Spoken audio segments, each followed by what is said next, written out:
ළමයි තමයි එහෙම කරන්නේ. හරි. අපි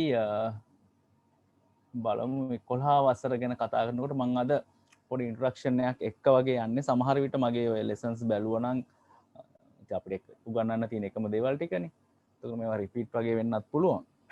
කොහොම වුණත් අපි බලමු මේ කොහොමද පාඩමට අපි අවතීර්ණ වෙන්නේ කියලා. එතකොට අපිට කාලේ තියෙනවා බය වෙන්න දෙයක් නැහැ. මොකද මම කරන විදිහට මම මුලදීම sannivedanaya හොඳට ඔලුවට දාන හින්දා මේ එච්චර ලොකු ඉෂුව එකක් වෙන්නේ නැහැ.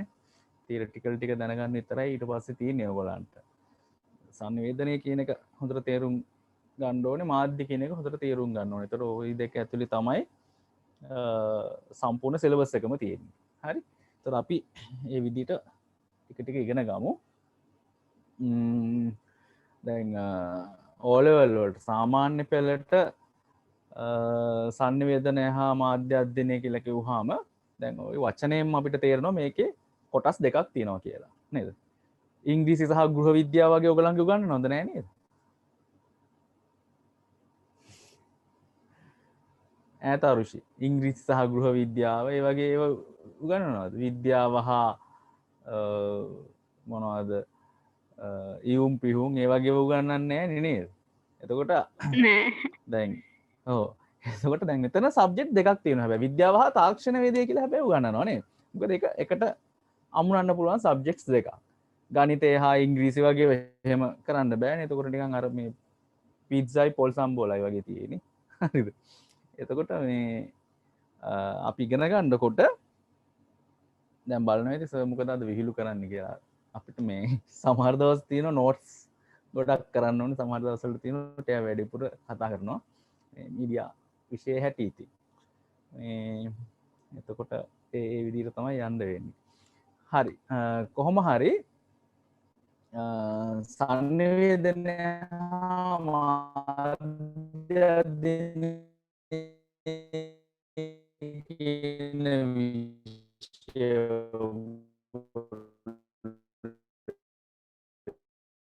ඉගෙන ගන්නකොට මේකේ සම්පූර්ණ විෂය තුල දැන් ඔයගොල්ලෝ A level කියලා. ඒකට අපි ඒක ඉතිහාසය කතා කරනවා විෂයක් විදිහට කොහොමද sannivedanaya හා මාධ්‍ය අධ්‍යයනය කියන එක තේරෙනවා මොකද්ද මේ කියන්නේ කියලා.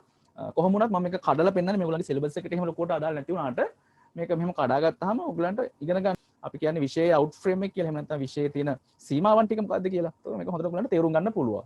හරි. එතකොට දැන් sannivedanaya කියන එකේදී ජීවීන් අතර අදහස් ආකල්ප තොරතුරු මොනවා හරි හුවමාරු කරගන්නවා නම් මේකට අපි කියනවා sannivedanaya කියලා සරලව. හරි. ඕනම අර්ථකථනයක් දෙන්න පුළුවන් කිසිම ප්‍රශ්නයක් නැහැ. හැබැයි අර ටෙක්නිකලි තාක්ෂණික වශයෙන් නිවැරදි වෙන්න ඕනේ. ඒ කියන්නේ අදහස් වගේ මේ අපි හුවමාරුත් වෙනවා. අන්න ඒ තියෙන තාක්ෂණික කාරණාව ඇතුලේ තියෙනවා නම් sannivedanaya anu කුමක්ද කියන එකක් කවුරු හරි අහුවොත් ඒ තාක්ෂණික කාරණාවන් ටික ඇතුලේ තියෙනවා නම් අපිට කැමති විදිහට නිර්වචනය ඉදිරිපත් කරන්න පුළුවන්. හැබැයි ඒක නිවැරදි වෙන්න ඕනේ. කියන්නේ තාක්ෂණික වශයෙන් නිවැරදි වෙන්න ඕනේ. එතකොට මේකම කටපාඩම් කරන්න ඕනේ කියලා එකක් නැහැ. හරි? එතකොට දැන් sannivedanaya කියන කොටස එහෙමයි. ඊට පස්සේ මේකේ තියෙනවා තව මාධ්‍ය කියලා කොටසක්. අපි මාධ්‍ය කියලා ගන්නෙ මේ sannivedanaya කරන්න. එහෙම නැත්නම් අපි සරලව ගත්තොත් දෙන්නෙක් අතර කතා කරනවා කියලා ගමුකෝ. මේ දෙන්නෙක් අතර කතා කරන එක මැදට තියෙන මේ අපි කතා කරන එක අනිත් කෙනාට යවන්න උපයෝගී කරගන්නේ මොකද්ද කියන එක තමයි මාධ්‍ය කියලා කියන්නේ. මේවට නාලිකා මම ඊයේත් කිව්වනේ නේද? සමහර ඒවා A level මට්ටම දක්වාම මේ මම වචන එහෙමත් දෙනවා. පහසුයි එතකොට A level වලදී. O level වලට ප්‍රශ්නයක් නොවෙන්න A level මට්ටමේ සමහර දැනුම අපිට චුට්ටු චුට්ට දෙන්න පුළුවන්. ඊට අමතරව සාමාන්‍ය දැනුම කියන එකත් මම ගොඩාක් දෙනවා. රයිට්. එතකොට මාධ්‍ය කියලා කියන්නේ මේ sannivedanaya කරන්න උපකාරී වෙන්නේ මොකද්ද කියන එක තමයි මාධ්‍ය කියලා කියන්නේ. දැන් ඔයගලන්ට තේරෙන්න ඕනේ. එතකොට ඔයගලන්ගේ මේ sannivedanaya හා මාධ්‍ය අධ්‍යයනය කියන විෂයේ ඇත්තම විෂයන් දෙකක් තියෙනවා. එතකොට ඔයගොල්ලෝ විෂයන් දෙකක් ඉගෙන ගන්න ඕනේ. එකක් කරන්න ඇවිල්ලා දෙකක් කරන්න උනා නේද? හරි. අපි බලමු මේ එච්චර වෙනකොට අමාරු නැහැ. අපිට සංවේදනය හා මාධ්‍ය අධ්‍යයනය කියන එක ඉගෙන ගන්නවා නම් වඩාම වැදගත් වෙන්නේ එදිනෙදා ජීවිතයේදී අපි අත්දකින දේවල්, අපිට ඇහෙන දේවල්, අපි දකින දේවල්, අපිට ආග්‍රහණය වෙන දේවල් මොනවද වගේ මොනවද කියන එක අපි දැනගෙන ඉන්නවා නම් සංවේදනය හා මාධ්‍ය අධ්‍යයනය කියන විෂය එච්චර අමාරු නෑ. මේ අපි එදිනෙදා කරන දේවල්නේ සංවේදනය කියලා කියන්නේ. හරි, ඒකින්ද ප්‍රායෝගික වශයෙන් අපේ ජීවත් වෙන දේවල් උදාහරණ වලට නිතරම ගනිමින් සංවේදනය හා මාධ්‍ය අධ්‍යයනය කරන්න පුළුවන් නම් ඉතාම සාර්ථක විෂයක්. කොහොමත් ඒකක් ගන්න පුළුවන් කිසිම ගැටලුවක් නැතුව. හරි. දැන් ඒකක් කිව්වට ඒකම නෙවෙයි මේ අපි এডুকেෂන් කියලා කියන්නේ. හරි. ඒක වුණත් B එක වුණත් C එක වුණත් කෝක වුණත් එඩියුකේෂන් කියන්නේ ඒකම නෙවෙයි. එඩියුකේෂන් කියන්නේ මේ ඔක්කොම එකට යන්න ඕනේ. කියන්නේ අපි ඉගෙන ගන්න පැත්ත, අපේ සාමාන්‍ය දැනීම, අපි මිනිස්සුත් එක්ක ගනුදෙනු කරන විදිය, ඔය ඔක්කොම එකට යන්න ඕනේ. අධ්‍යාපනය කියන්නේ ඒ වගේ මේ පරිපූර්ණ එකක් වෙන්න ඕනේ. හරි. දැන් එතකොට මම සංවේදනය කියන එක කිව්වා ඔයගලන්ට මොකද්ද කියලා. අපි පොඩ්ඩක් බලමු මොකද්ද මේක මේ කොලේක ලියනවා වගේ නම් අපි කොහොමද ඒකට ලියන්නේ කියලා. එතකොට ඒ අනුව සංනිවේදන ක්‍රියාවලියකදී මාධ්‍යයක් කියන්නේ එක්ක channel එකක්, නාලිකාවක් කියලාත් මම කිව්වේ. නාලිකාවක් හෝ මේක සංනිවේදන පද්ධතියක් වෙන්නත් පුළුවන්. හරි. මෙච්චර ගැඹුරටම ගන්න අවශ්‍ය නැහැ. මේ අර සංනිවේදනය කරන උදව් වෙන එක තමයි මාධ්‍ය කියලා කියන්නේ. වන අතර එය කතිකයෙකු හෝ ලේඛකයෙකු, කියන්නේ යවන පුද්ගලයා, යවන පැත්ත සහ ප්‍රේක්ෂකයා, ලබන්න අපි ග්‍රාහකයා කියලාත් කියන්නේ. මේ වචන පුළුවන් තරම් එකතු කරගන්න මේ සංවේදනයේදී යවන්නා සහ ලබන්නා කියන අයට තියෙන වචන. අතර තොරතුරු කියන්නේ පණිවිඩය. එහෙම නැත්නම් අපි ඔකට සංදේශය කියලාත් කියනවා. සම්ප්‍රේෂණය කරන ක්‍රමයයි. ඒකට ඔක තමයි අපි මාධ්‍ය කියලා කියන්නේ. හැබැයි මේ මාධ්‍ය ගැන කතා කරනකොට අපිට මේ එකපාරටම හිතෙන්නේ ටෙලිෆෝන් එකම තමයි ගොඩක් අයට හිතෙන්නේ මාධ්‍ය කියලා කිව්වහම.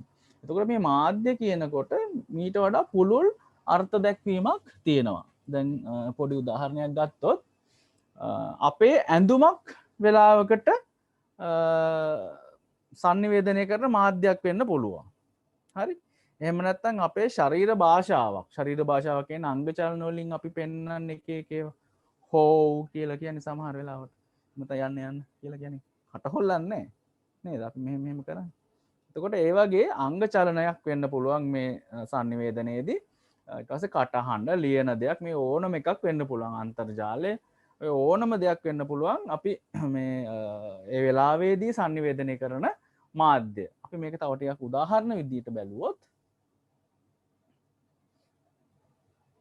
මේ තියෙන්නේ සරලම විදියට අපිට සංනිවේදනය හඳුනා ගන්න ක්‍රමය. රයිට්? ඒ කියන්නේ යවන්නෙක් ඉන්නවා, මාධ්‍යයක් තියෙනවා, ලබන්නෙක් ඉන්නවා. ඕක තමයි සරලම මේ සංනිවේදනයේ මොඩල් එක. එතකොට මේකට එකතු වෙලා අඩු වැඩි වෙලා එක එක විදිහට තමයි මේක ලස්සනට දැන් අපි ඊයේ කතා කරේ ලැස්වෙල් එක.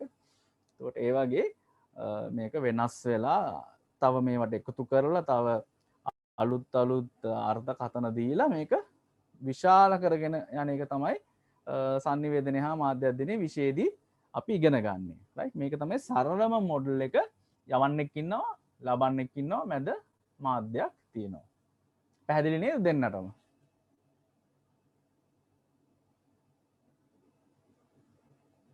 තරුෂි පැහැදිලිද? ඔව් සර්. රයිට්. හරි. එකම තමයි කියන්නේ නේ මම. ඉතින් සංවේදනය හා මාධ්‍ය අධ්‍යයනය ওই ටික තමයි තියෙන්නේ. හරි. දැන් මෙන්න මේ කතාවේදී ඒ කියන්නේ සංවේදනය හා මාධ්‍ය අධ්‍යයනය අපි ඉගෙන ගන්නකොට අපි සරලවම ඉගෙන ගන්නවා සංවේදන ක්‍රියාවලියක මෙන්න මේ කොටස් ටික තියෙන්න ඕනේ. එතකොට පණිවිඩයක් තියෙන්න ඕනේ ඉස්සල්ලාම. හරි? පණිවිඩයක් තියෙනවා නම් පණිවිඩේ යවන කෙනෙක් ඉන්න ඕනේ. ඊට පස්සේ පණිවිඩය යවන මීඩියා එකක් තියෙන්න ඕනේ. පණිවිඩය ලබන්නෙක් ඉන්න ඕනේ. පණිවිඩය ලබා ගැනීමෙන් පසු ප්‍රතිචාර දැක්විය යුතුයි කියලා එකකුත් අපිට දාගන්න පුළුවන්. හැබැයි ඕක එක එක අය එක එක විදිහට ඉතින් අර්ථකථනය කරනවා. දැන් මේක තව විශාල වශයෙන් ඉගෙන ගන්නකොට එහෙම නැත්නම් තව වැඩි දියුණු කරලා ඉගෙන ගන්නකොට මේවට තව දේවල් එකතු වෙනවා මේ කරුණු අතරට. ඒ කියන්නේ මොන හරි ഘോഷාවක් එනවනම් අපි දැන් කතා කර ඉන්නකොට ඔයගලන්ට තරුශලයා ගෙදර ගහක් කඩන් වැටුණොත් සද්දයක් ආවා නේද? ඒතර ඇහෙන්නේ නැහැ. ඒ වගේ ඒවා කොහොමද මේක ඇතුළට බෙන්නේ කියන ඒවා පස්සේ ඕගලන්ට මේ විෂය මාලාවේ නැති වුණාට ඒවා ටික ටික ඉගෙන ගන්න තියෙනවා ඉස්සරහට.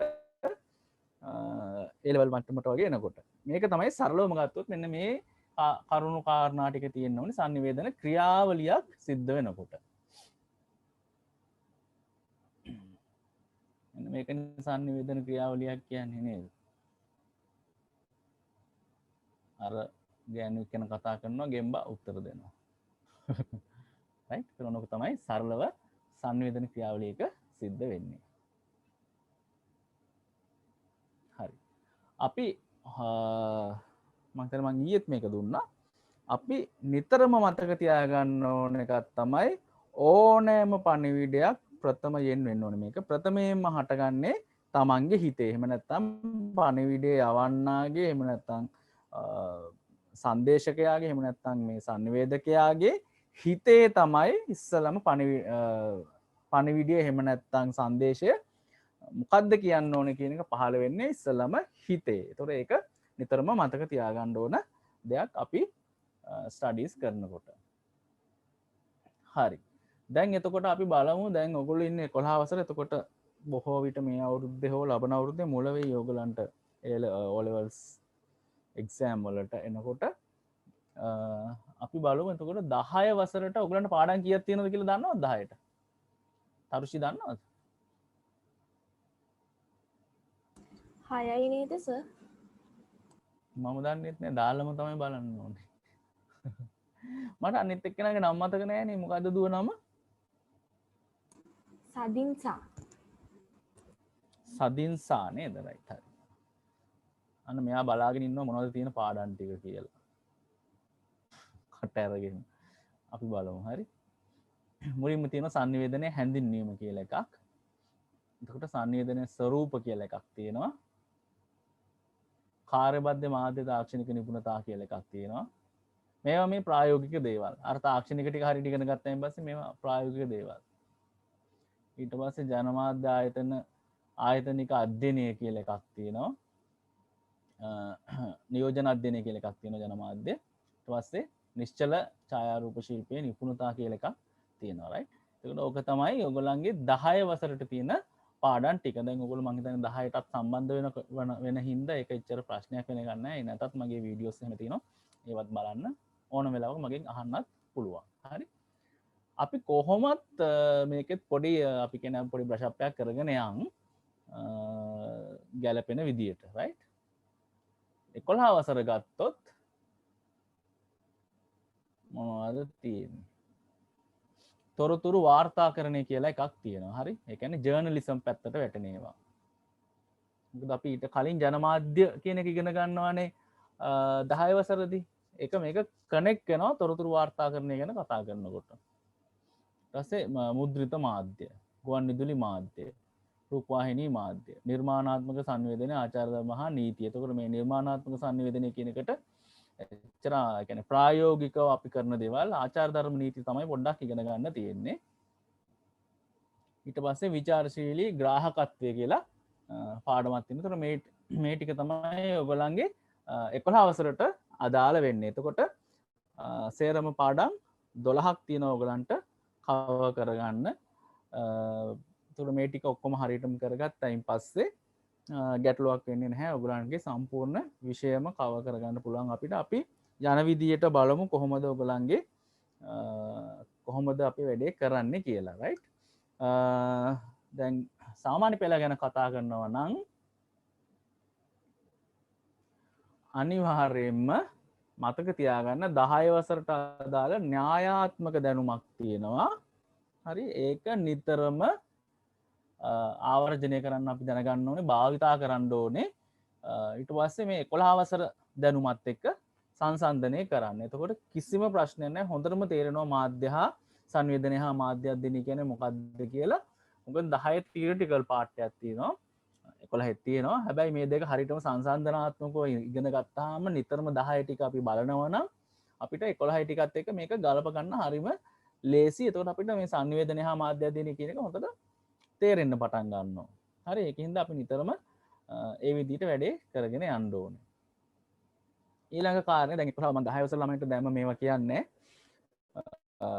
දැන් 11 වසර ළමයි වුණාම ඔයගොල්ලෝ පොඩි කාලසටහනක් හදාගෙන ඒකට මීඩියා වලටත් පොඩි කාලයක් වෙන් කරන්න ඔක්කොම ඔයගොල්ලන්ගේ අනිත් මේ සිලබස් එකේ තියෙන අනිත් විෂයන් වලටත් වෙන් කරලා තියෙන ගමන් නියමිත කාලසටහනක් තියාගන්න තමන්ගේ වැඩේ කරගන්න. කියන්නේ පාඩම් වැඩ ටික කරගන්න. ඔයගොල්ලන්ට පොඩි වාසියකුත් තියෙනවා දැන් මේ පාර ළමයින්ටත් එක්සෑම් එක ටිකක් ලේසියිනේ නේ. ඔයගොල්ලන්ට ටිකක් ලේසි වෙයි කියලා හිතනවා. හරි ඊට පස්සේ වැදගත්ම දේ තමයි දැන් එක්සෑම් එකේදී හොඳටම මතක තියාගන්න ඕන එකක් තමයි මම නිතරම කියන එකක් අපි ඉස්සරහදී තව එකතු කරගමු මේවට මොනවද අපි කරන්න කියන එක විශේෂයෙන් පේපර්ස් කරනකොට උදාහරණයකට ගන්නකො ඔයාට ලියන පේපර් එක කියන්නේ රචනා ප්‍රශ්න වල උදාහරණයකට අපි කියමුකෝ ප්‍රශ්න 10ක් ලියන්න තිබ්බ කියලා. හරි ඔයා දන්නේ 9යි කියන්නකෝ ප්‍රශ්න ලියන්න. හැබැයි ඒ වුණාට අනිවාර්යෙන් 10 නම්බර් එක දාලා මොනවා හරි යමක් ලියන්න. මොකද ඔයා 9ක් ලියුවොත් සයිකොලොජිකලි එහෙම නැත්නම් මනෝවිද්‍යාත්මකව මේක බලන එක්කෙනා දන්නවා මෙයා 9යි ලියලා තියෙන්නේ කියලා. එතකොට එයාට ලකුණු 90ෙන් තමයි ඒක අපි කිමු ලකුණු 10යි දෙන්නේ කියලා. එතකොට එයාට ලකුණු 90ෙන් තමයි ඔයාගේ පේපර් එක ගැන එයාට සයිකොලොජිකලි හිතෙන්නේ. හැබැයි ඔයා 10 ඉලක්කමක් දාලා මොනවා හරි ලියලා තිබ්බොත් මෙයාට පේනවා ප්‍රශ්න 10ක් මෙයා ලියලා කියලා. රයිට්? එතකොට මෙයාට ලකුණු 100ෙන් තමයි එයාගේ සයිකොලොජිකලි ලකුණු අඩු කරන එක මේ ඔටෝමැටිකලි හැදෙන්නේ. එතකොට ඒකින්ද මේ මම මේවා ඉස්සරහටත් කරන ඕගලන්ට මම පටන් ගන්නකොටත් මේ කියලා දෙනවා සමහර දේවල්. ඒකින්ද ප්‍රශ්න පත්‍රයේ ආකෘතිය ගැන දැනගන්න ආකෘති කියනවා වෙනස් වෙන්න පුළුවන්. එක එක වෙන්න පුළුවන්. එච්චර හිතන්න එපා. අපි හොඳට ස්ටඩි කරලා නම් ඉන්නේ ගැටලුවක් නැහැ නේ. එතකොට කොහොම වුණත් අවසාන වෙනකොට ප්‍රශ්න පත්‍ර ආකෘති පිළිබඳ හොඳ දැනුමක් තියාගන්න.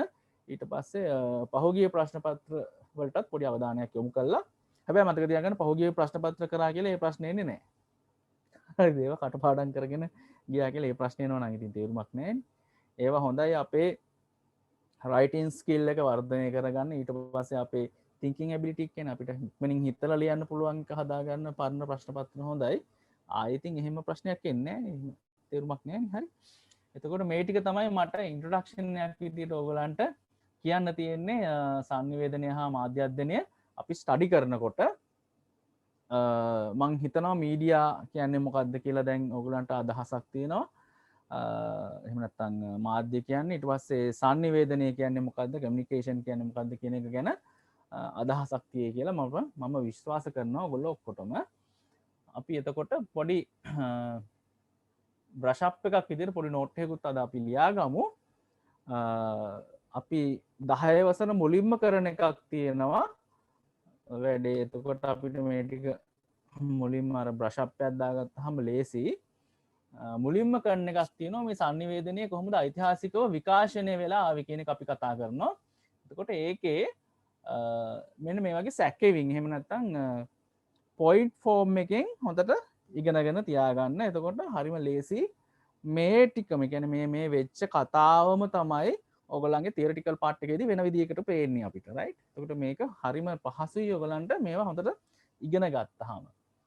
අපි ආදිමානවයාගේ කොටස කතා කරොත් ඒ කියන්නේ සංනිවේදනය පටන් ගන්න තැන් කතා කරොත් ඒගොල්ලෝ ඉඟිබිඟි සංඥා මුඛයෙන් නිකුත් වූ හඬ ඒ වගේ දේවල් තමයි ඒගොල්ලෝ භාවිතා කරේ කියලා දැන් මේ මගේ වීඩියෝ වලත් ඇති. එතකොට ආදිමානවයාගේ සංවේදනය කියන්නේ සංවේදනයේ මුල පටන් ගන්නම තැන මෙන්න මේ විදිහට තමයි ඒගොල්ලෝ සංවේදනය කරලා තියෙන්නේ. ඒ කියන්නේ බයෝලොජිකලි එහෙම නැත්නම් ජීව විද්‍යාත්මකව මේගොල්ලෝ ස්වරූපය වෙනස් වෙන්න කලින් ඒ කියන්නේ මුඛයෙන් විවිධ ශබ්ද නිකුත් කිරීමට හැකියාව ලැබෙන්න කලින් මේගොල්ලෝ සාමාන්‍යයෙන් මුඛයෙන් හඬවල් නිකුත් කරන එක තමයි කරලා තියෙන්නේ. ඊට පස්සේ මේක ටික ටික වෙනස් වෙලා මුඛයෙන් ශබ්ද නිකුත් කරන්න ආවයින් පස්සේ තමයි මේගොල්ලෝ කතන භාෂාව කියන එකට එන්නේ. රයිට්? ඊට කලින් මේගොල්ලෝ වෙන විදිහකට තමයි සංනිවේදනය කරන්නේ. ඊට පස්සේ මේවා මේගොල්ලෝ හදා ගන්නවා රූපාක්ෂර සහ සංකේතාක්ෂර කියලා එකක්. ඊට පස්සේ හෝඩිය බිහි වෙනවා. ඊට පස්සේ මේ බිහි කරගත්ත හෝඩිය එහෙම නැත්නම් මේ අකුරු මාලාව අක්ෂර මාලාව භාවිතා කරලා මේගොල්ලෝ විවිධ මතු පිටවල් වල ලියන්න පටන් ගන්නවා තමන්ගේ අක්ෂර භාවිතා කරලා රයිට්. මම මේ ඔයගලන්ට මේක 10 වසරට අදාළ ටික මම චුට්ටක් අර මතක් කරගනිමින් යනවා. ඊට පස්සේ කඩදාසිය නිර්මාණය කර ගැනීම සයිලූන් කියලා කෙනෙක් චීන ජාතික ඒක එයා නිෂ්පාදනය කරනවා. ඊට පස්සේ පොත්පත් සෑදීම වගේ දේවල් වෙනවා.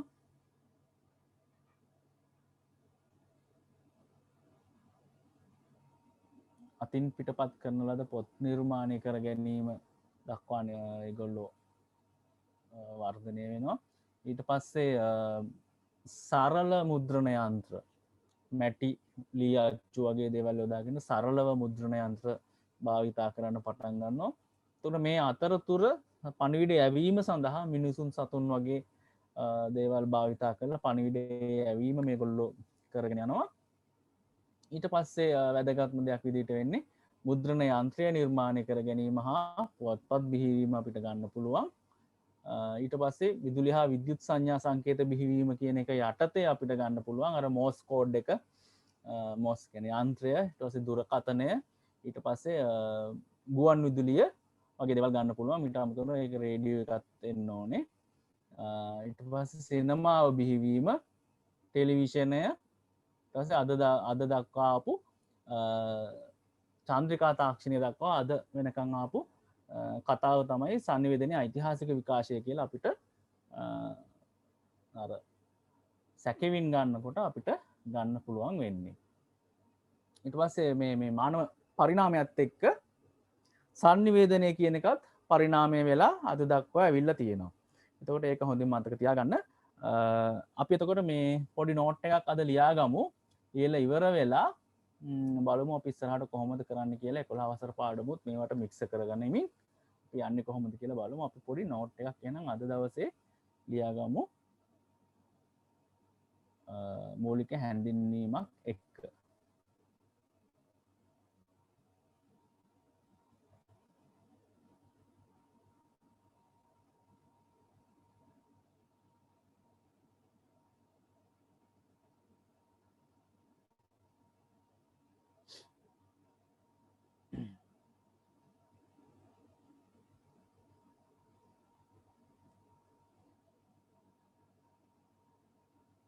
රයිට් හරි මෙහෙම ලියා ගන්න.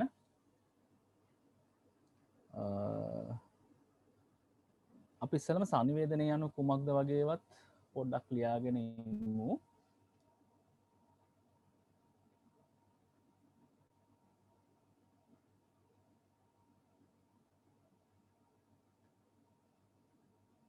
හරි මම ඔයගලන්ට ඉස්සෙල්ලා කිව්වා වගේ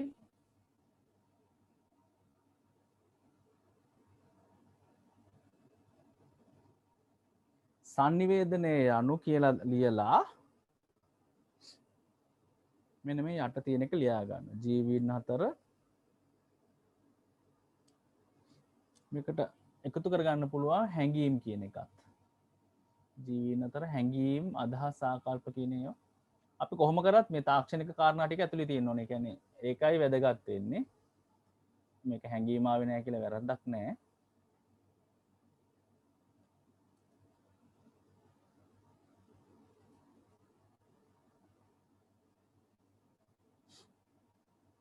ලියාගන්න සංනිවේදනය යනු ජීවීන් අතර හැඟීම් අදහස් ආකල්ප හා තොරතුරු යන ආදී හෝමාරු කර ගැනීම කියලා එක තමයි සංනිවේදනය කියලා කියන්නේ. පොඩි කොටුවක් ගහගන්න ඊට පස්සේ සංනිවේදනය යනු මේවා මේ 10 වසර අපි කතා කරන දේවල් මම නැවත චුට්ටක් අර ආවර්ජනය කරලා අපි යමු පාඩම් වලට.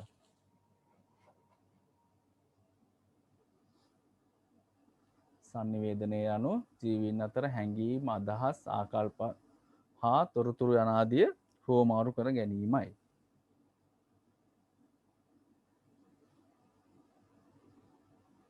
ඊට පස්සේ මාධ්‍යයක් යනු සංනිවේදනය කිරීමට උපයෝගී කරගන්නා ක්‍රමවේදයයි. සංනිවේදනය කිරීමට උපයෝගී කරගන්නා ක්‍රමවේදයයි. මාධ්‍ය කියලා කියන්නේ sannivedanaya කිරීමට උපයෝගී කරගන්නා ක්‍රමවේදයයි.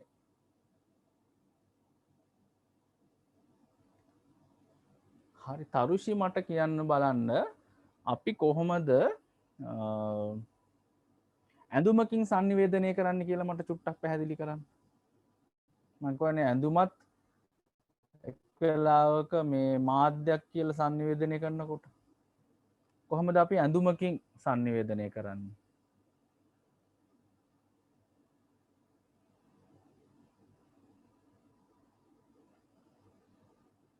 ආගේ මයික් එක මියුට්.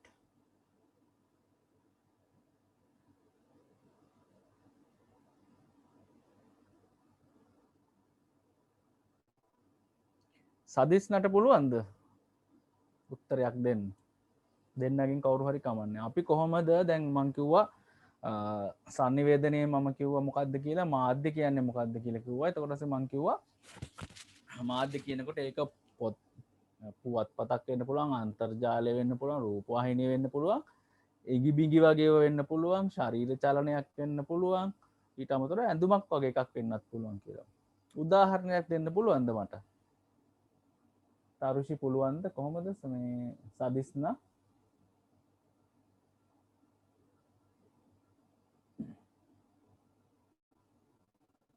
ඒ කියන්නේ සර් ඉස්සර කාලේ නෑ ඉස්සර ආදිමානවය කාලේ කතාව නෙවෙයි. නෑ එහෙම ගන්න නෙවෙයි.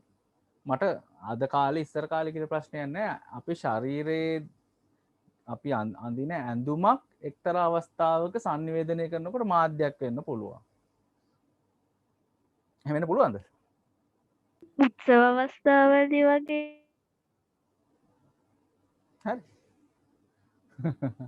හරි ඒක තව ටිකක් අපිට වැඩි දියුණු කරලා ගන්න පුළුවන්. අපි එහෙනම් ඒ චුට්ටක් පොඩ්ඩක් මේ මම ওই 10 වසර නෝට් වල කරන ඒවා.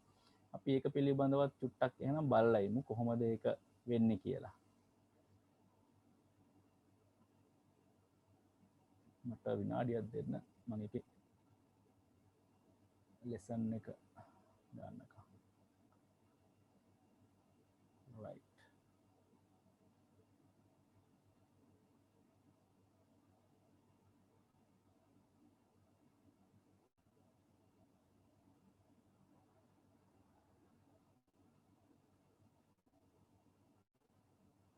පේනවනේ දෙන්නටම. අපි sannivedanaya ගැන කතා කරා. මේක නම් තියෙන හැඟීම් වචනේ. අතන මට දාන්න අමතක වෙලා. ඒක වැරදි නෑ එහෙම කියලා මේ යක්රුවක් නෑ හොඳ. හරි. මෙන්න මේකයි. දැන් මෙතන තියෙනව නේද ඔයගලන්ට රූප දෙකක් පේනව නේද? මාත් එක්ක කතා කරන්න ඉතින් නැත්තම් මම දන්නේ නැහැ ඔයගලන්ට තේරෙනවද කියලා. සදිස්නට පේනවද රූප දෙකක්? තරුෂිට පේනවද රූප දෙකක්? ඔව් සර් පේනවා. රයිට් හරි. එතකොට අර පළවෙනියා ඉන්න මිනිස්සයා මෙහෙම කරන් ඉන්නව නේද? මොකක්ද ඒකෙන් කියවෙන්නේ?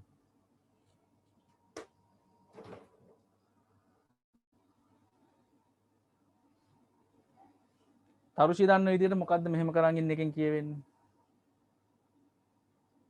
අර නිකන් හරි වගේ සදිස්නා දන්න. very good. කි උත්තරය දුන්නේ සදිස්නාද කවුද? තරුෂිද? තරුෂි සර්. රයිට් හරි. දැන් එතන සදිස්නා දන්නේ මොකද්ද මෙහෙම කරන් කවුරු හරි මෙහෙම කරනවා නම් මොන වගේ එකක්ද කියන්නේ? හොඳයි හරි ඒ වගේ සර්. හරියටම හරි. එතකොට දැන් මේක අපේ ලෝකයේ ඔයා හිතන්නකෝ දැන් ඔන්න තරුෂි ගියා කියන්නකෝ මේ ඇෆ්ගනිස්තානෙට. හරිද? ඇෆ්ගනිස්තානට ගිහලා අර තලිබාන් එකෙකුට අල්ලගෙන මේ දෙනවා ලංකාවේ බිස්කට් එකක්. හරි? බිස්කට් එකක් දුන්නාන් පස්සේ දැන් තරුෂි දන්නේ නැහනේ ඇෆ්ගනිස්තාන අය කතා කරන භාෂාව. හොඳයිද කියලා අහුවාම එයා මෙහෙම කරොත් මොකද්ද? ඇෆ්ගන් කාර්යය මෙහෙම කරොත් මොකද්ද? හොඳයිනේ. ඔව් මෙහෙම කරොත්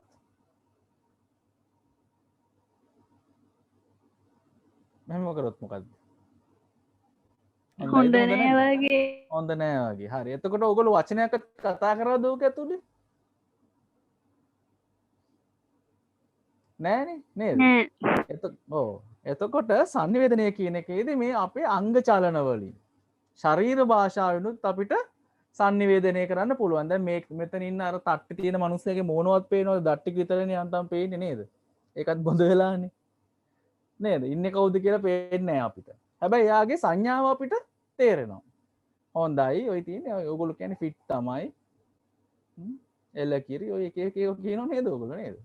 ඒකට අපි දන්නවා මේකෙන් කියන සංඥාව. ඒ කියන්නේ මොකක් හරි ධනාත්මක ප්‍රතිචාරයක් තමයි මේ සංඥාවෙන් කියන්නේ කියලා අපි නේ ලෝකෙින් හැමෝම දන්නවා. එතකොට සංනිවේදනයේදී මාධ්‍යයක් විදියට අපි සංවේදන කටයුත්තක් කරනකොට මාධ්‍යයක් විදියට අපේ අංග චලනයන් අපේ ශරීර භාෂාව වැඩ කරනවා. අන්න ඒකයි මෙතෙන්දී කියවෙන්නේ රයිට්. එතකොට ඒක පැහැදිලි. දැන් එතකොට එහා පැත්තේ කවුද ඉන්නේ? එයා මොකද්ද කරන්නේ? සඩිස්ම දැකලා තියෙනවද මෙහෙම? එහා පැත්තේ ඉන්න එක්කෙනාව දැකලා තියෙනවද? ඔව් සර්. පොලිස් එයා කවුද? Officer sir.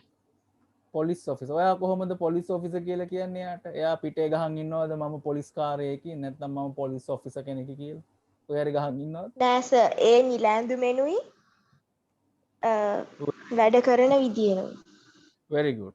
එයාගේ නිල ඇඳුමෙන් සංනිවේදනය වෙනවා. ඇඳුම මාධ්‍යයක් විදිහට ඒලාට වැඩ කරලා අපිට සංනිවේදනය කරනවා මම රාජකාරියේ නිරත වෙන පොලිස් ඔෆිසර් කෙනෙක් කියලා. එතකොට ඇඳුමත් සමහර වෙලාවට අපිට සංනිවේදන මාධ්‍යයක් විදිහට වැඩ කරනවා. දැන් ඔයගොල්ලන්ගේ ඉස්කෝලේ ඉන්නේ ප්‍රින්සිපල් මැඩම් කෙනෙක්ද සර් කෙනෙක්ද? මැඩම් කෙනෙක් බොහෝ විටනේ. මැඩම් කෙනෙක්. මැඩම් කෙනෙක් ඉන්නේ. දැන් එතකොට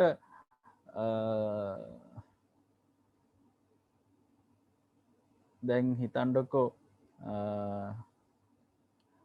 ඔය දැන් එක ක්ලාස් එකේද? ඔව් සර්.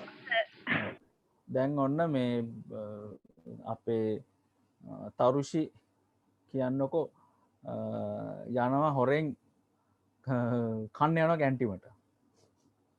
ඉද තියල යන්නේ සඩිස්මාව. එතකොට ප්‍රින්සිපල් මැඩම් එනවා. ප්‍රින්සිපල් මැඩම්ම අඳුරගන්නේ කොහොමද ඔයගොල්ලෝ ගොඩක් වෙලාවට ඇඳුමෙන්නේ. දැන් ඔතන අර ප්‍රින්සිපල් මැඩම් කෙනෙක් හින්දා ඒත් අඳින්නේ සාරිය හින්දා ඉතින් ලොකු වෙනසක් නැහැ. දැන් ඉස්කෝලේ යනකොට අඳුරගන්න පහසුයි මේ ඒ කියන්නේ පිරිමි මේ විදුහල්පති කෙනෙක් ඉන්නවනම් නේද අඳුරගන්න පහසුයි කෝට් එක ඇඳලා ඉන්නේ. දැන් මැඩම් කෙනෙක් හින්දා ටිකක් ඒකේ ටිකක් අපහසුතාවයක් තියෙන ඔක්කොම සාරිය අඳින්නේ කියලා. කොහොම වුණත් දැන් එතකොට තරුෂි නේද යන්නේ හොරෙන් කන්න මට මතකත් නෑ. සදිස්ම තමයි ඔත්තු බලන්න ඉන්නේ. හරි? එතකොට සදිස්ම ප්‍රින්සිපල් එනවනම් මෙහෙමද කරන්නේ මෙහෙමද? මේක එක මේක දෙක. මොකද්ද කරන්නේ? මේක එක මේක දෙක. ප්‍රින්සිපල් දැන් එනවා. මොකද්ද කරන්නේ ඔයා? තරුෂි කැන්ටින් එකේ.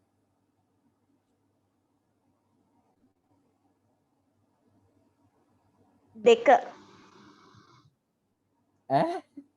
ප්‍රින්සිපල් එනකොට මෙහෙම කරාම අයියෝ නෑ සර් එක. ඔන්න පේනවනේ තරුෂි. තියලා යන්න එපා. නෑ සර් මට දෙක පැටලුණා. ප්‍රින්සිපල් එනකොට මෙහෙම කරයි. කමන්නේ කොහොම හරි උත්තරේ දුන්නා නේද? හරි අපි මේ අංග චලන ගැන කතා කරේ ශරීර භාෂාව ගැන. එතකොට ශරීර භාෂාවෙනුත් අපිට පුළුවන් අර ප්‍රින්සිපල් ඈත වෙනකොට ඔන්න දැන් මේ තරුෂිවල්ලලා දෙන්න තමයි හරි තරුෂිවා කන්න දිගටම කියලා මෙයා යයි ක්ලාස් එකට. හරි දැන් අපි මේ කියලා දුන්නේ ඔයාට අපේ අංග චලනයන් ශරීර භාෂාවක් වෙන්න පුළුවන්. අපි කරන ඕනම දෙයක් තව කෙනෙකුට සංනිවේදනය වෙන්න යමක් කරනවා නම් ඒ වෙලාවේ ඒ කරන දේ මොකද්ද ඒක මීඩියා එකක් විදියට වැඩ කරනවා. හැබැයි අනිත් එක්කනට තේරෙන්න ඕනේ. හරිද? එතකොට ඒක මීඩියා එකක් විදියට ඒ වෙලාවේ වැඩ කරනවා. මං හිතනවා පැහැදිලි ඇති කියලා. පැහැදිලිද?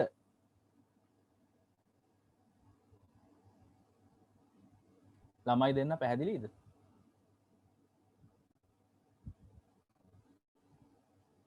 පැහැදිලි සර්. ඕක ඔන් කරලා බය නැතුව කතා කරන්න. අර 10 වසර මේ දවස්වල නෝට්ස් ලියන්නේ නේ ගොඩක්. එතකොට මේ කතා කරන්න හම්බ වෙන්නේ නැහැ.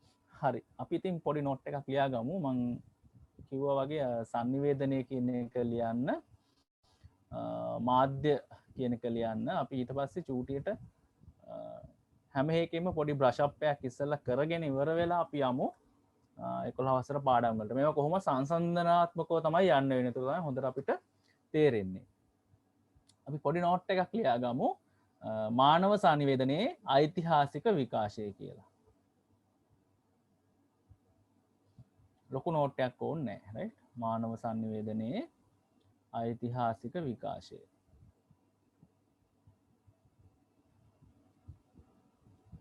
ඕගොල්ලන්ගේ කොහොමද 10 වසර නෝට්ස් තියෙනවද ඔක්කොම?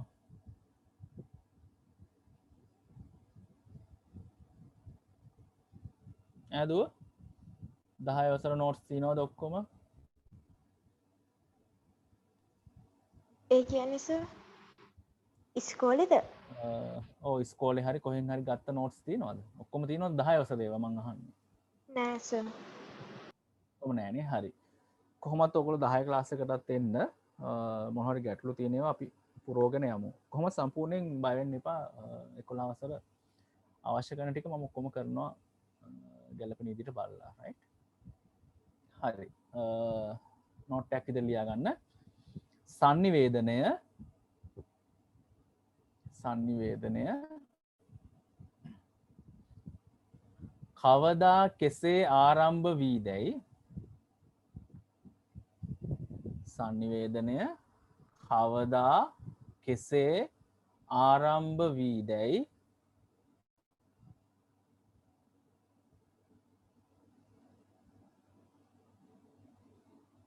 නිශ්චිතව ප්‍රකාශ කළ නොහැක. අන්න එකට ඉරක් ගහගන්න.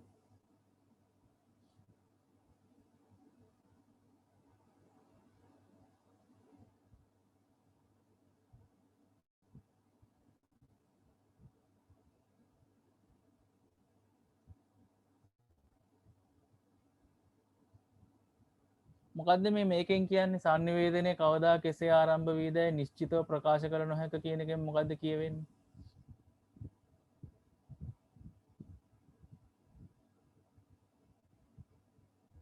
තරුෂි දන්නවද කවද්ද sannivedanaya අර ආදිමානවය ඉස්සල්ලාම sannivedanaya කවද්ද කරේ කියලා දන්නවද? නෑනේ. වඳුරු පැටිය ගහෙන් බෑපු ගම කාටද sannivedanaya කරේ කියලා අපි දන්නවදනේ? එතකොට අපි දන්නේ නැහැ ඉස්සල්ලාම කවුද කොහොමද මේ sannivedanaya පටන් ගත්තේ කියලා අපි දන්නේ නැහැ. රයිට්? එතකොට ඕගොල්ලන්ගේ උත්තරවලදී ඕගොල්ලන්ගේ තියෙන බුද්ධි මට්ටම ප්‍රකාශ කරන්න මේ වගේ දේවල් නිතරම ඔළුවේ තියාගන්න. හරි? sannivedanaya කවදා කෙසේ ආරම්භ වී දැයි නිශ්චිතව ප්‍රකාශ කළ නොහැක. නමුත් නෝට් එක ලියා ගන්න. නමුත්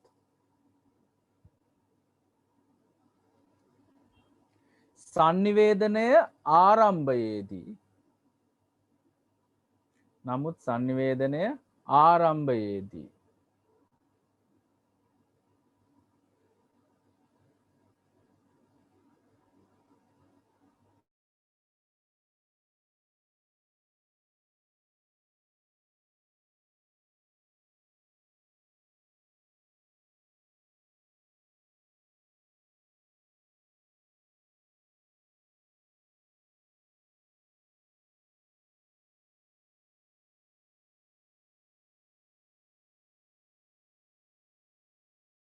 අනිමින් ඔවුන් sannivedanaya සිදු කරන්නට ඇති බව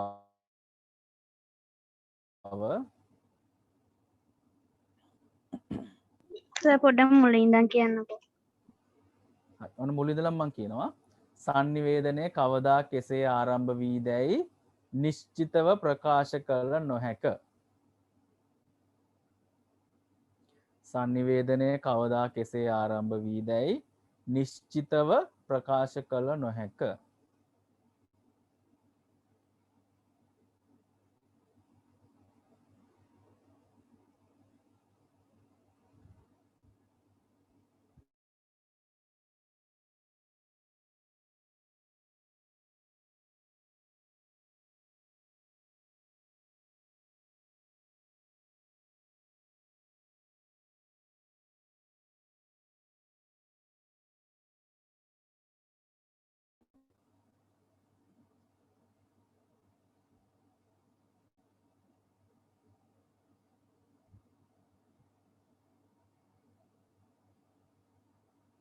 නමුත් sannivedanaya ආරම්භයේදී අවාචික ක්‍රමවේද යොදා ගනිමින්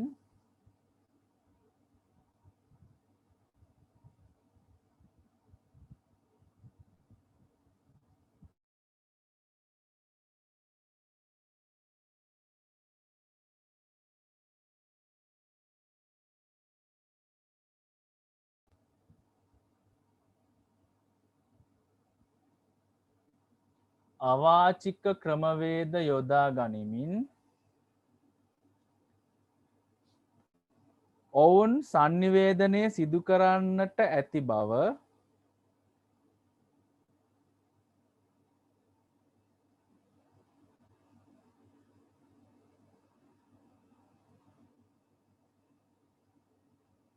ඔවුන් sannivedanaya සිදු කරන්නට ඇති බව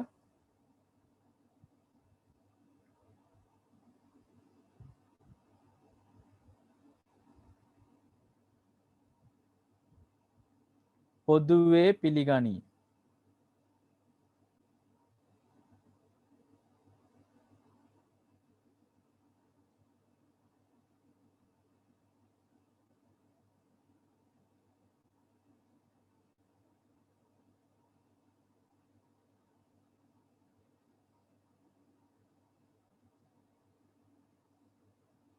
sannivedanaya සිදු කරන්නට ඇති බව පොදුවේ පිළිගනී.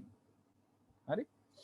අවාචික මෙල්ලියා ගන්න එපා. අවාචික ක්‍රමවේද කියන්නේ වචන නැතුව කතා කරනවා. කතා කරන වචන නැතුව කොහොමද කතා කරන්නේ කියලා බලයි ඒ පාරනේ. වචන නැතුව කතා කරනවා කියලා කියන්නේ දැන් අර තරුෂි හිටියනේ කැන්ටින් එකේ නේද? තරුෂි කැන්ටින් එකේ හිටියා සද්දිස්නා හිටියා ප්‍රින්සිපල් එනවා නම් කියන්න. නේද? ඊට පස්සේ ප්‍රින්සිපල් එනකොට සද්දිස්නා මෙහෙම කරා. ඉතින් තරුෂිටව ප්‍රින්සිපල් එන්නේ නැහැ. මම එහෙනම් දිගටම කන්න ඕනේ කියලා කනකොට ප්‍රින්සිපල්ට අහු වුණා. නේද? ප්‍රින්සිපල්ට අහු වුණායින් පස්සේ ළමයි හූ තියනවා. එතකොට වචන තිබ්බද හූ තියනකොට?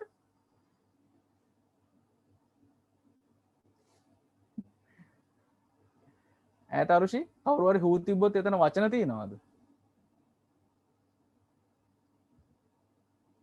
සදිස්නා කවුරු හරි හූ තිබ්බොත් හයියෙන් hina වුණොත් ඒ වගේ දේවල් වලදී වචන තියෙනවා. වචන තියෙනවා. වචන නැහැ. අදහසක් තියෙනවා හැබැයි. දැන් හූ කියනකොට තියෙන කේද සර්? ඔව් හූ කියනකොට වචනයක් නැහැනේ. නෑ සර්. කටින් ශබ්දයක් පිට වෙනවා. හැබැයි වචන නැහැ. අවාචික sannivedanaya කියන්නේ අන්න ඒක. වචන නැහැ. හැබැයි අපිට sannivedanaya කරන්න පුළුවන්. ගොඩක් ක්‍රම තියෙනවානේ. අපි දැන් කාට හරි දාලා කතා කරන්නේ. එහෙම කතා කරන්නේ නැද්ද ඔයගොල්ලෝ? ඈත ඉන්නවනේ සමහරවිට කතා කරන්නේ. එතකොට කටින් වචනයක් පිට කරාට මේ කටින් ශබ්දයක් පිට කරාට එතන වචන නැහැ. එතකොට මේ ආදිමානවයාත් මුල් කාලයේදී ඒගොල්ලන්ට බයොලොජිකලි හැදිලා තිබ්බේ නැහැ මේ හකු ආශ්‍රිතව ජීව විද්‍යාත්මකව හැදිලා තිබ්බේ නැහැ. ශබ්ද පිට කිරීමේ ලොකු ක්‍රමවේද හැදිලා තිබ්බේ නැහැ. ඒක පරිණාමයත් එක්ක වෙච්ච දෙයක්. එතකොට මුල් කාලයේදී යාට වචන තිබෙත් නැහැනේ කොහොමද කතා කරන්නේ. එතකොට එයා ශබ්ද පිට කරලා ඉඟිබිඟි කරලා තමයි sannivedanaya කරේ. එතන ඒවට කියනවා අපි අවාචික sannivedanayak කියලා. එච්චර ගැඹුරට එන්නේ නැහැ ඔයගලන්ට. හරිද මම දැනගන්න කිව්වේ. එතකොට අවාචික sannivedanaya කියන්නේ ඒ වගේ එකක්. දෙන්නටම පැහැදිලිද? අවාචික කියනකොටම තේරෙනවනේ වචන නැහැ කියලා නේ. රයිට්? ඔච්චර ගැඹුරට එන්නේ නැහැ බය වෙන්න එපා. හරි. ඊට පස්සේ අලුත් ඡේදකින් ලියා ගන්න.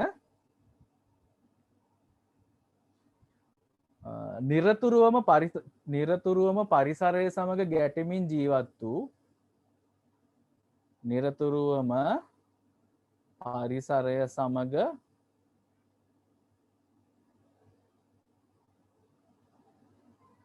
ගැටෙමින් ජීවත් වූ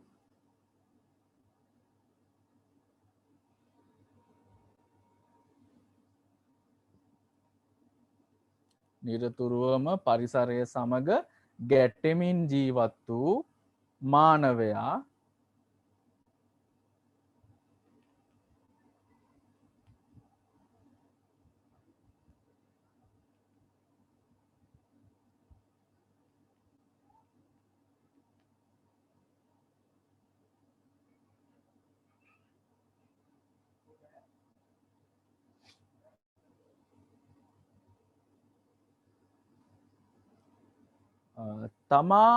තමා අවට ඇති පරිසරයේ නිර්තරූ පරිසරය සමඟ ගැටිමින් ජීවත් වූ මානවයා තමා අවට ඇති පරිසරයේ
මම හිතන්නේ අපි හැමෝටම නෙට්වර්ක් එරර් එකක්.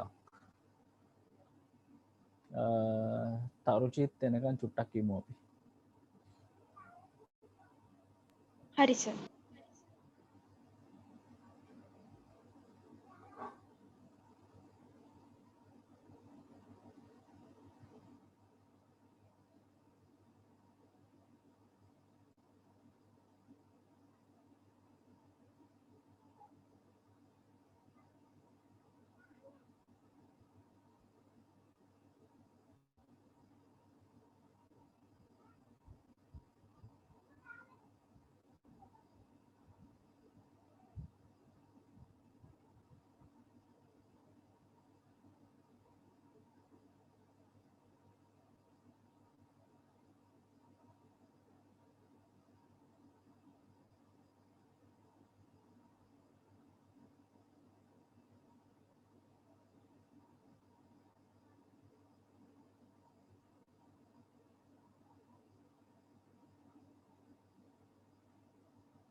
සඩිස්නක් තරුෂිට ලොග්ගෙන කියන්න පුළුවන්ද අපහු නැත්තම් හා සර් මං කියන්න. මොක දුනී කියලා හිතාගන්න බැරුව ඇති සමහර විට මහිතන ඔක්කොගෙම මේ එර එකක් ආවා.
හරි තරුෂි පැහැදිලිද ලයින් එක?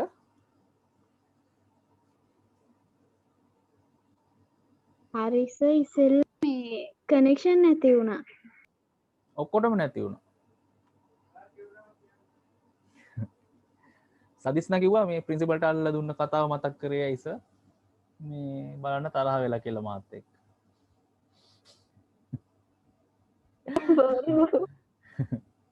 හරි අපි නෝට් එකට යමු. මං කියමින් හිටිය නිරතුරුව පරිසරය සමග ගැටමින් ජීවත් වූ මානවයා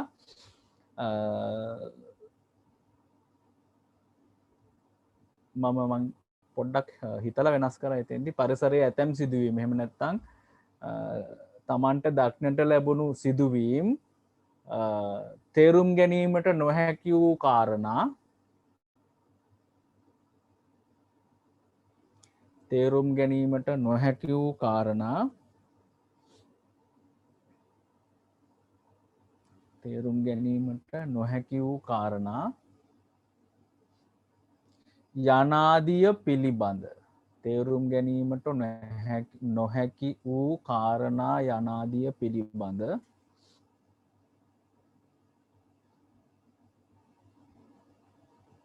තේරුම් ගැනීමට නොහැකි වූ කාරණා යනාදිය පිළිබඳ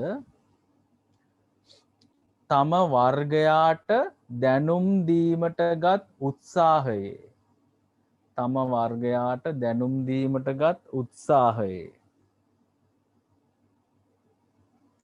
තම වර්ගයාට දැනුම් දීමට ගත් උත්සාහයේ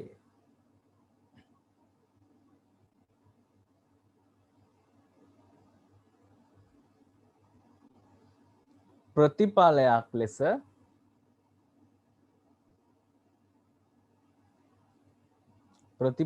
ලෙස sannivedanaya බිහිවන්නට ඇතැයි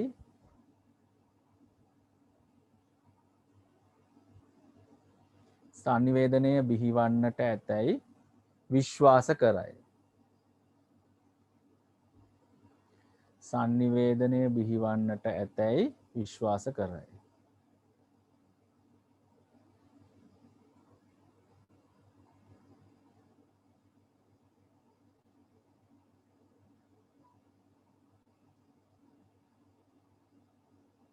පස ලියාගන්න ඒකටම ලියාගන්න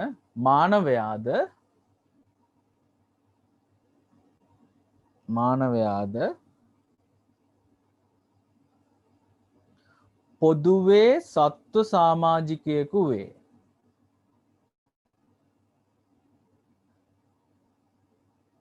මානවයාද පොදුවේ සත්ව සාමාජිකයෙකු වේ.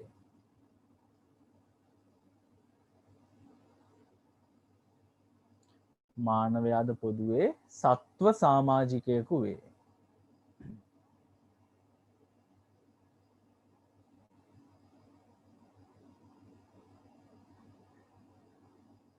නමුත් ඔවුන්ගේ මොළයේ වර්ධනයත් සමග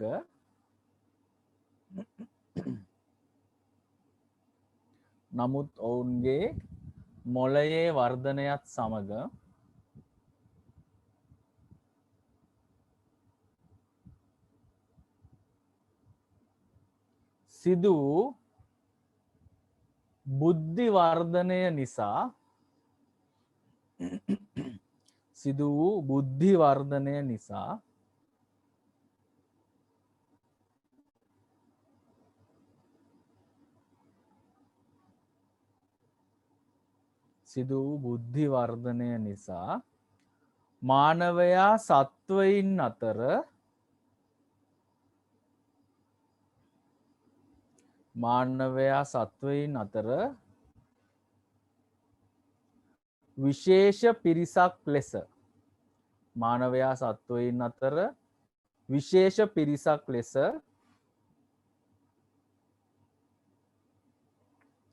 මානවයා සත්වයින් අතර විශේෂ පිරිසක් ලෙස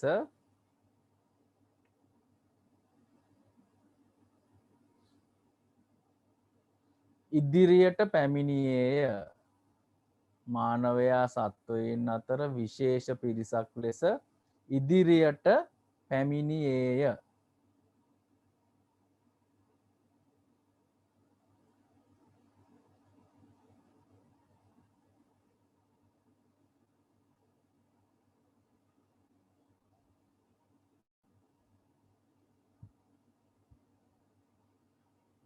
අලුත් ඡේදකෙන් ලියා ගන්න.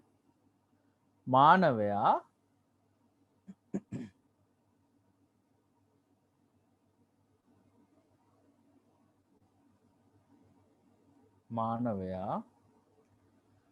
ඍජුව දෙපයින් නැගී සිටීමෙන් පසු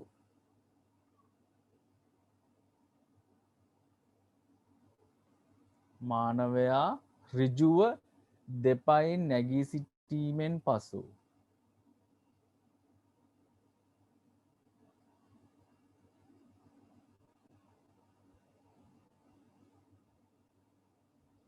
පොළවේ ඇවිදීමත් සමග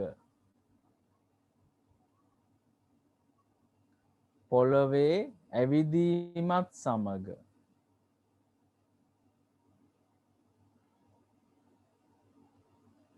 පොළවේ ඇවිදීමත් සමග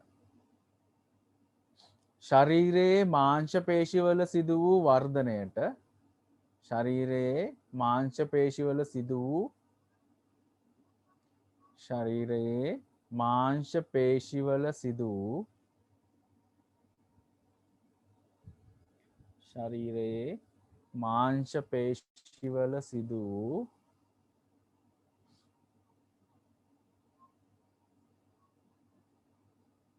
වර්ධනයට සමගාමීව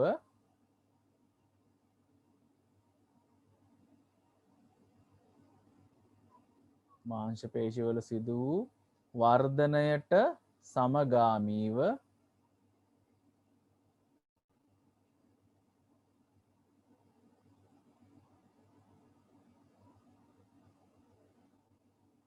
වර්ධනයට සමගාමීව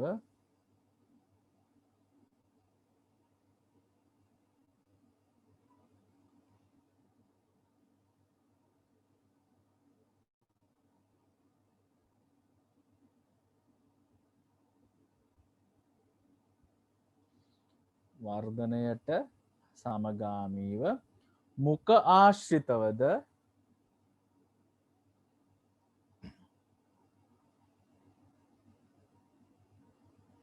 මුඛාශ්‍රිතවද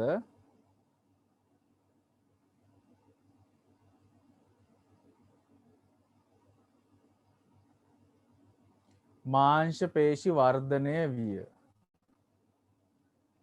මුඛාශ්‍රිතවද මාංශ පේශි වර්ධනය විය.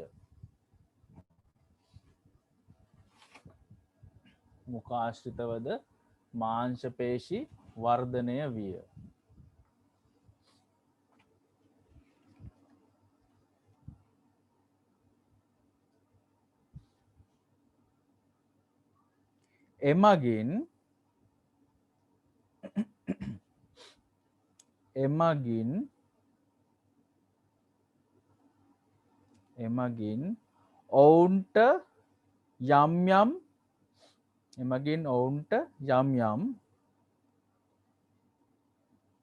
එමගින් ඔවුන්ට යම් යම් වචන පිට කිරීමට හැකියාව ලැබින යම් යම් වචන පිට කිරීමට හැකියාව ලැබින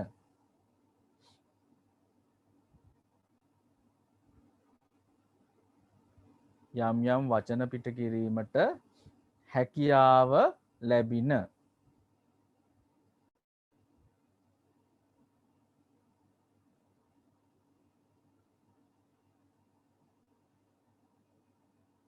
හැකියාව ලැබින එම වචන ක්‍රමක්‍රමයෙන්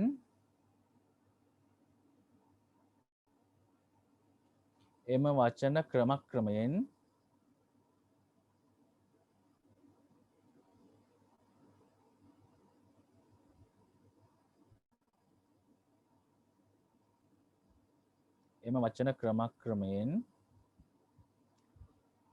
අදහස් ලෙස සලකා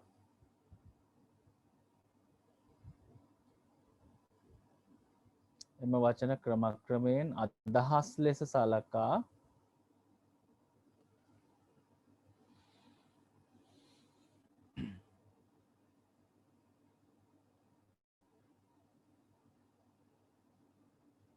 ඉදිරිපත් කිරීමට මානවයා හුරු විය.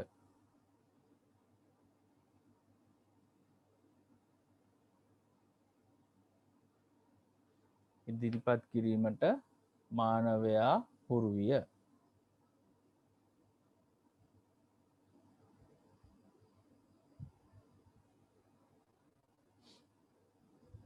හරි.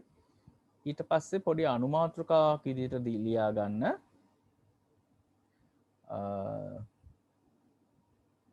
මානව sannivedanaye අනුමාත්‍රකාවක් විදිහට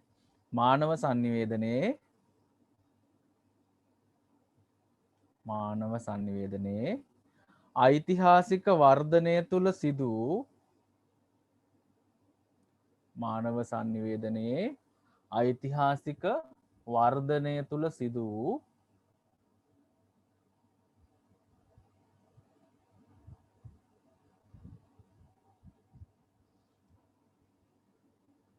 වැදගත් සිද්ධීන් වැදගත් සිද්ධීන්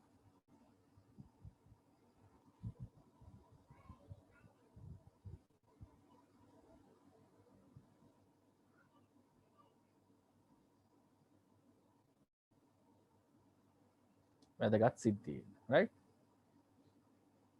එක ඊට පස්සේ රෝම ඉලක්කම් එක කියලා දාලා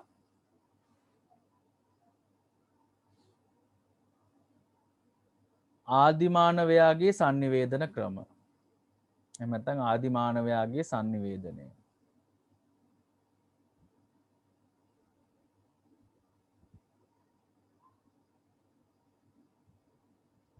ආදිමානවයාගේ sannivedanaya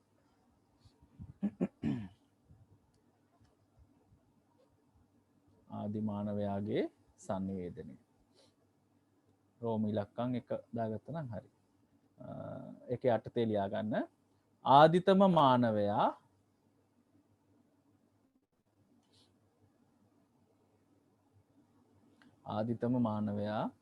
පරිසරයේ ජීවත් වෙමින්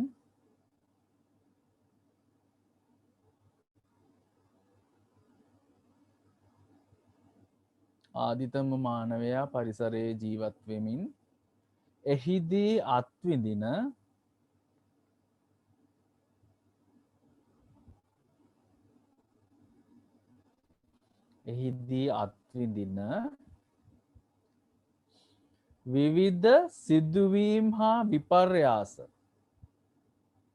විවිධ සිදුවීම් හා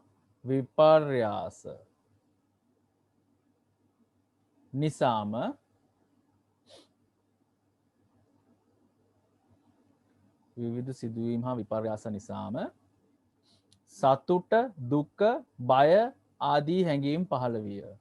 සතුට දුක බය ආදී හැඟීම් පහළ විය. සතුට දුක බය ආදී හැඟීම් පහළ විය.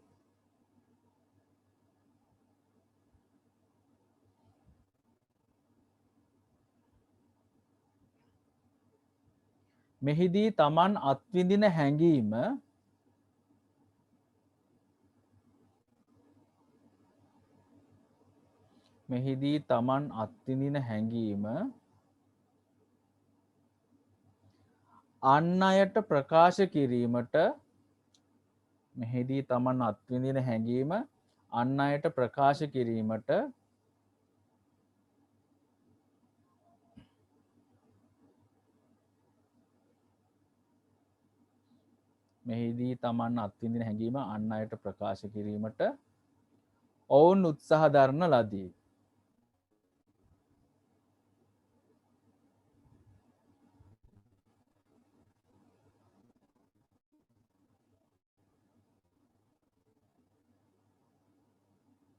ඔවුන් උත්සාහ දරන ලදී.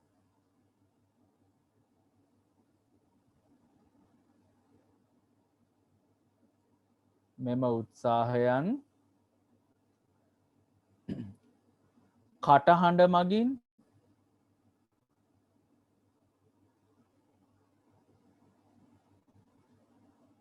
වරහන් ඇතුලේ දාගන්න අවාචික මේ මුල් කාලේ අවාචික කටහඬ මගින් වරහන් ඇතුලේ අවාචික කියන්නේ හූ කියලා ඔය තියෙන්නේ ගොරවලා මේ විදිහට කටහඬ මගින් ඉඟි බිඟි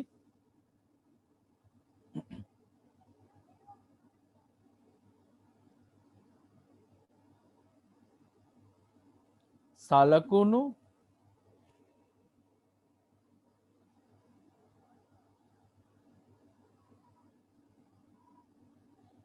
දුම භාවිතය ගින්දර භාවිතය දුම භාවිතය ගින්දර භාවිතය හා ශබ්ද උත්පාදනය වරහන් ඇතුලේ බෙර වැයීම මේ ඩ්‍රම් සෙට් එක වගේව නෙවෙයි අර පොඩි උණ බම්බු වලට මේ ලී කෑලි වලට ඒවැ හරි ශබ්ද උත්පාදනය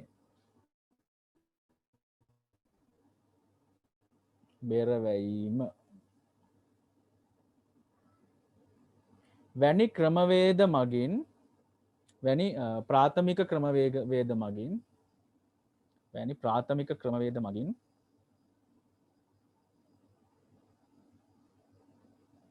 සංනිවේදන කටයුතු කර ඇත.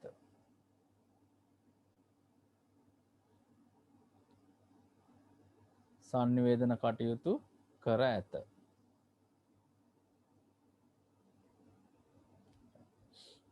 සංනිවේදන කටයුතු කර ඇත. රෝම ඉලක්කම් 2 දාගන්න. ඊළඟට තියෙන්නේ කතන භාෂාවක් සකස් කර ගැනීම. රෝම ඉලක්කම් 2. කතන භාෂාවක් සකස් කර ගැනීම.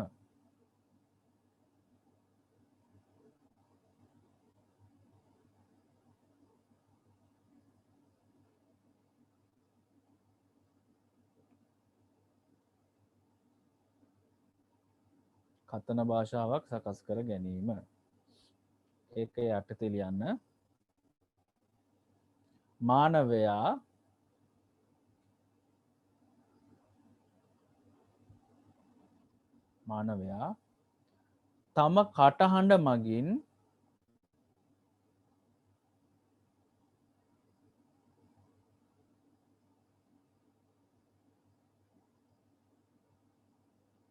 මානවයා තම කටහඬ මගින්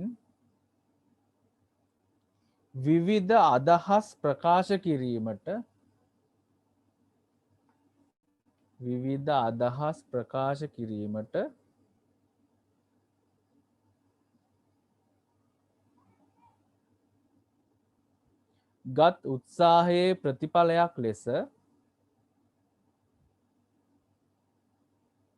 ගත් උත්සාහයේ ප්‍රතිඵලයක් ලෙස කතන භාෂාව බිහි විය.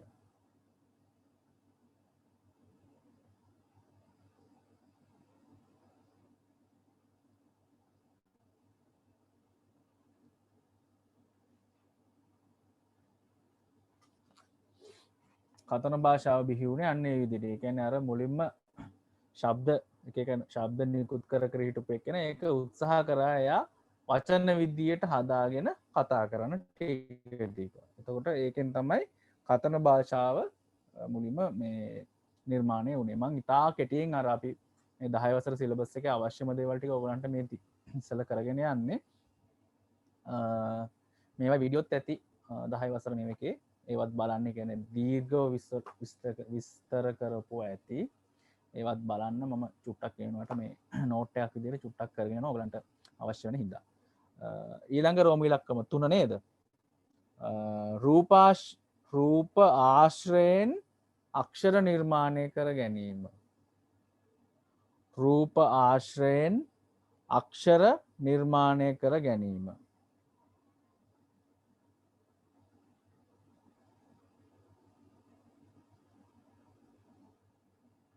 රූපාශ්‍රයෙන් අක්ෂර නිර්මාණය කර ගැනීම.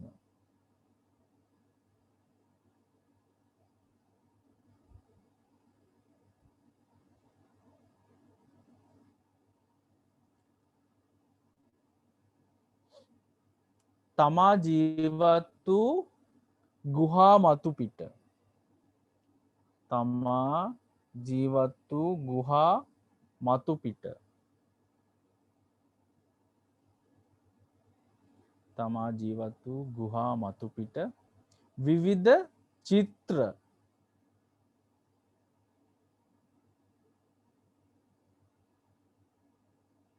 විවිධ චිත්‍ර සිතුවම් කිරීම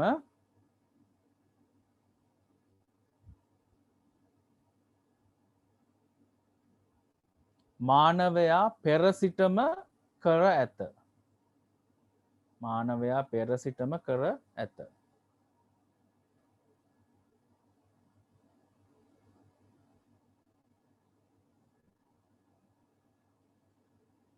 මානවයා පෙර සිටම කර ඇත. උදාහරණ දන්නවද ඔයගොල්ලෝ එහෙම කරපු චිත්‍රවල? මතකද එහෙම? වරහන් ඇතුලේ දාගන්න අල්ටාමීරා ගුහා චිත්‍ර. අල්ටාමීරා වරහන් ඇතුලේ අල්ටාමීරා එක වචනයක්. අල්ටමීරා කියලා කියන්නේ සාමාන්‍ය. අල්ටාමීරා ගුහා චිත්‍ර. ආයෙ දාගන්න ලැස්කෝ ගුහා චිත්‍ර. අල්ටමීරා ගුහා චිත්‍ර, ලැස්කෝ ගුහා චිත්‍ර.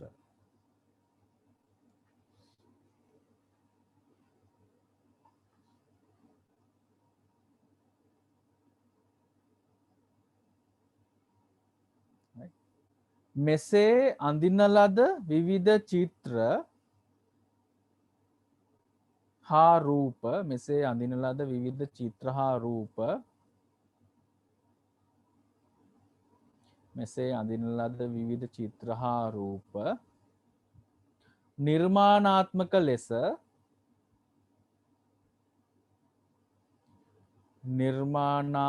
ලෙස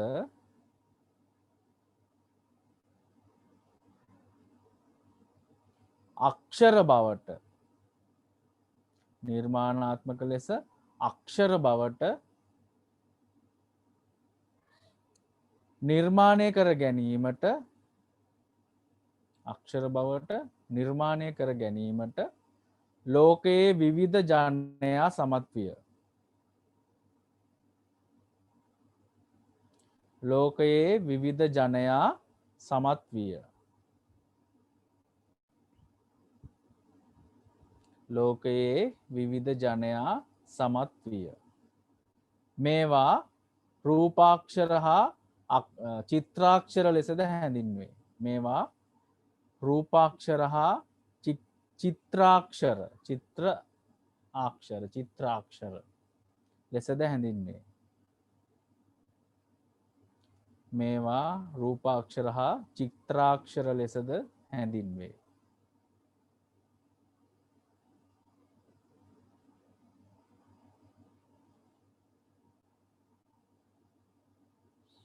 උදාහරණ චීන ජපන් අකුරු. චීන අකුරු ජපන් අකුරු. ඒවා චිත්‍ර වගේනේ නේද? මම මේ කෙටියෙන් කරන්නේ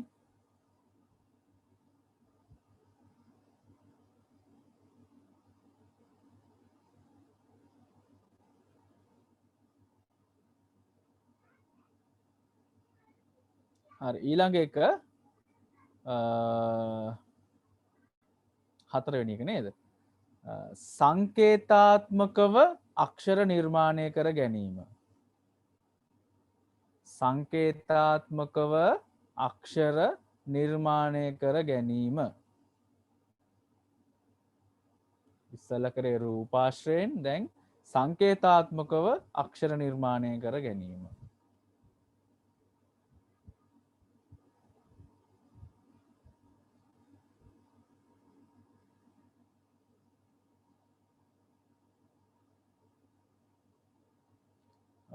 ඒක යටතේ ලියා ගන්න. ශබ්ද අනුසාරයෙන්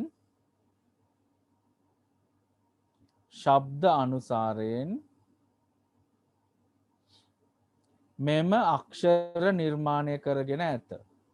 ශබ්ද අනුසාරයෙන් මෙම අක්ෂර නිර්මාණය කරගෙන ඇත.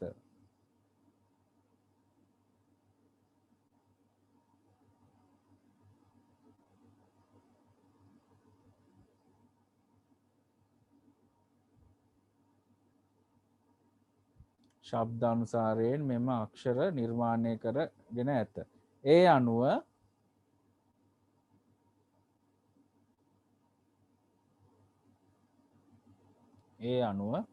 අක්ෂර උච්චාරණයෙන්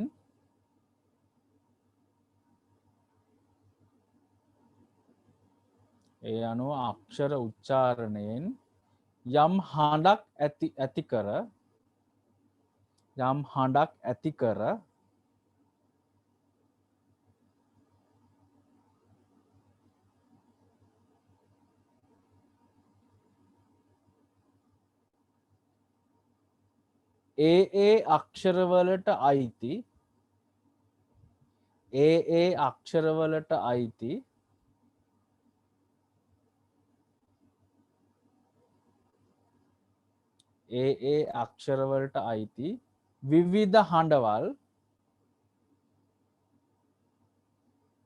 ඒ අක්ෂරවලට අයිති විවිධ හඬවල්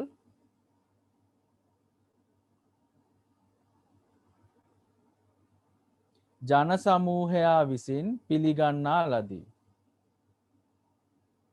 ඒ අක්ෂරවලට අයිති විවිධ හඬවල් ජන සමූහයා විසින් පිළිගන්නා ලදී.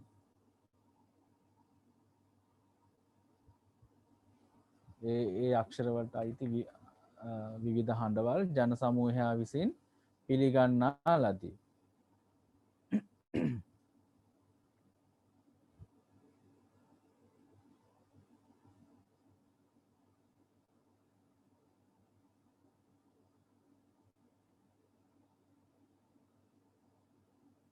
උදාහරණ විදියට දාගන්න සිංහල භාෂාව දෙමළ භාෂාව.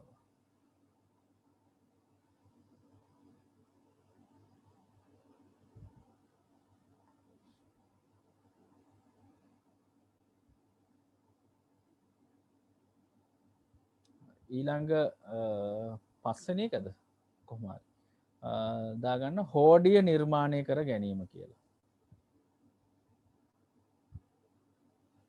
හෝඩිය නිර්මාණය කර ගැනීම.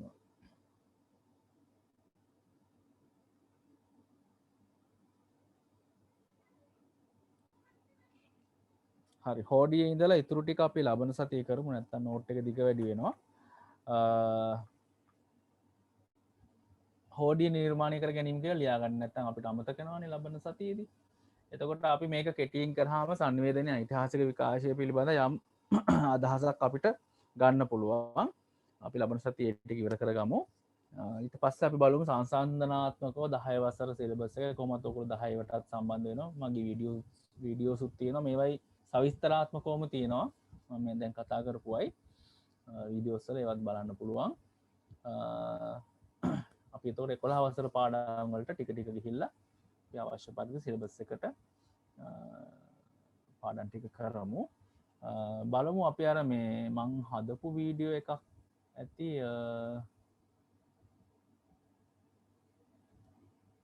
අර මේ ආදිමානවයාගේ චිත්‍ර සම්බන්ධයෙන්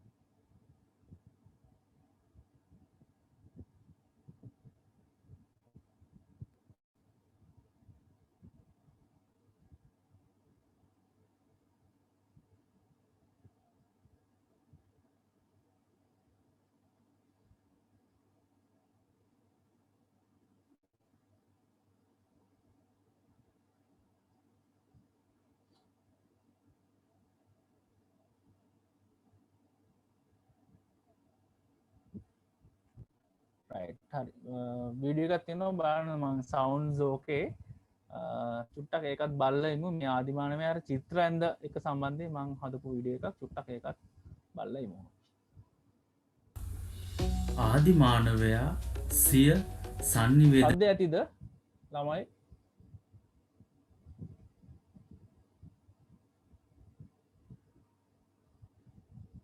ළමයි දෙන්න සද්ද ඇතිද මේක ඇහෙනවද ඔව් සර්. රයිට් හරි එහෙනම් මම ප්ලේ කරනවා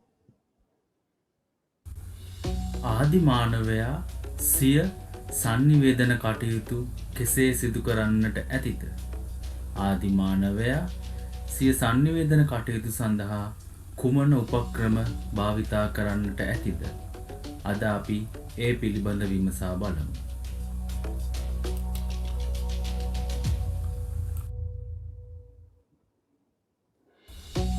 ස්පාඤ්ඤය හා ප්‍රංශය මූලික කරගෙන ආදිමානවයාගේ සිතුවම් සහිත ගල් ගුහා 400ක් පමණ මේ වෙන විට සොයාගෙන ඇත.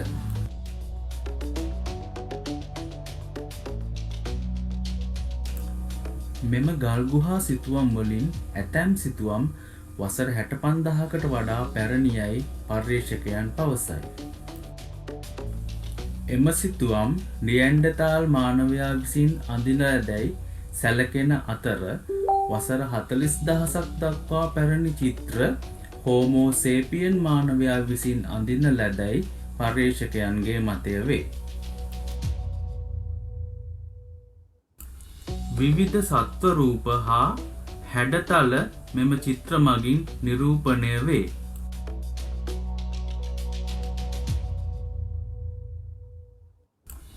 අතීතයේ විසූ අපේ ආදිතමයින් සිය දඩයම් කටයුතු ආහාර සොයා ගැනීම හා ආරක්ෂාව වැනි කාරණා නිරූපණය කිරීමට මෙම රූප යොදාගෙන ඇතැයි සැලකේ. ඒ අනුව ආදිමානවීන් සිය sannivedana කටයුතු සඳහා මෙවැනි චිත්‍ර යොදාගෙන ඇතැයි අපට නිගමනය කළ හැක.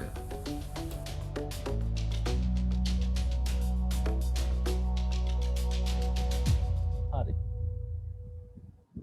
ඒ ඔයගලන්ගේ මේ ආදිමානවයා ඔයගලන්ගේ සිය පරණ sannivedana කටයුතු කෙසේ සිදු කර ඔයගලන්ගේ පරණ කට්ටිය චිත්‍ර ඇඳපුවා තමයි තිබ්බේ හරිද මේ හරි එහෙමනම් අපි අදට පාඩම ඉවර කරමු මම හිතන්නේ ගැටලු නම් මුකුත් නැතුව ඇති මම මේ කරන්නේ ඓතිහාසික කාශය ඉස්සලා පොඩක් කියලා දීලා තව අවශ්‍ය කරන sannivedanaya සම්බන්ධයෙන් අවශ්‍ය කරන තව දැනුම ටිකක් තියලා අපි 11 වසර පාඩම් වලට යන්න එතකොට පරිපූර්ණයි අපි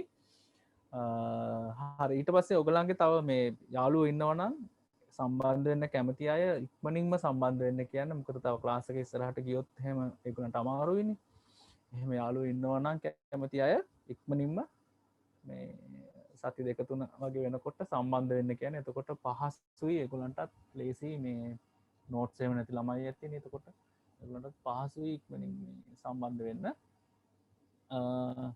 හරි එහෙමනම් අපි ලබන සතියේ හම්බ වෙමු අපි බලමු පාඩම කොහොමද සැලසුම් කරගන්න කියලා 11 වසරයි 10 වසරයි දෙකම ගැලපෙන විදියට එහෙමනම් අපි ලබන සතියේ හම්බ වෙමු එහෙනම් හැමෝටම ආයිබෝවන් ආයිබෝන් සර්.